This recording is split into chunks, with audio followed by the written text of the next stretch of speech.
todas as mulheres vão ter diástase na gravidez. Por quê? A diástase, ela é uma alteração fisiológica, né? A gente ouve muito esse termo aqui nas redes sociais, mas é normal que todas as grávidas tenham diástase. Por quê? O reto abdominal, que são os dois músculos que ficam no abdômen, eles são dois feixes musculares separados, né? Quando a gente engravida, que a barriga vai indo para frente, esse músculo ele tem que se alongar para comportar o crescimento uterino. Mas ele se alonga e ele faz o quê?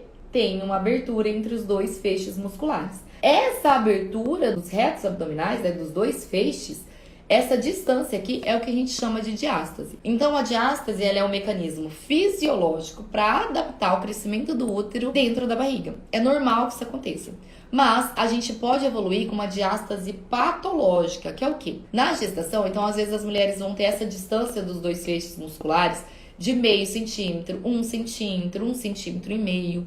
Então, até onde a gente fala que é normal esse afastamento? Até 3 centímetros de diástase. Se eu tiver um afastamento maior que 3 centímetros, e quem vai medir isso, Juliana? Pode ser a sua fisioterapeuta do Pilates, a sua fisioterapeuta pélvica que está te preparando para o parto, ou o seu personal, ou até mesmo o obstetra. Dá pra gente ter ideia de que aquela diástase está um pouco maior do que deveria estar. E o que causa, né, falando em relação à atividade física, o aumento da diástase, chegando ela a ficar maior que 3 centímetros. E qual que é o problema de ter uma diástase muito grande? É no pós-parto, gente, porque além do aspecto do abdômen parecer mais flácido, ter um pouco mais de dificuldade de voltar ao aspecto habitual da barriga, a gente tem maior índice de lombalgia, porque o abdômen fica muito fraco. Então a gente tem risco também de herniação. Então tem outros riscos inerentes a uma diástase patológica. E quando a gente tem só a diástase fisiológica, a grande maioria das vezes, só com a reabilitação normal de atividade física, a gente tem o retorno do tônus muscular do reto abdominal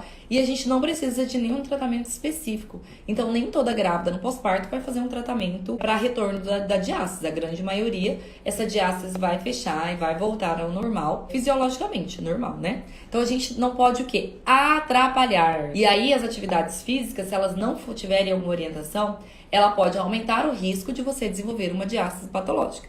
Então, de maneira geral, o que a gente não faz? Os abdominais tradicionais gestantes, então todas as atividades que forem aumentar a pressão intraabdominal. Abdômen, mesmo que seja curtinho, tô com 4 semanas, 8 semanas, 12 semanas, então os abdominais tradicionais aumentam a pressão intraabdominal e aumenta o risco de você desenvolver uma diástase patológica. Todos os exercícios, até os de braço, os exercícios de costa, que estiverem causando uma dilatação, você tentou fazer lá e viu que a barriga abaulou, esse exercício também está aumentando a pressão intraabdominal e você tem que adaptar. Uma das adaptações simples, por exemplo, é quando você vai lá fazer os da polia, é colocar o eixozinho lá de fazer o exercício um pouco mais para baixo. Então, só de você mudar aqui a altura do que você puxa para fazer um exercício de costa ou de braço, você já tira essa pressão abdominal. Por isso que a gente precisa de profissionais capacitados, de fisioterapeutas, de educadores físicos,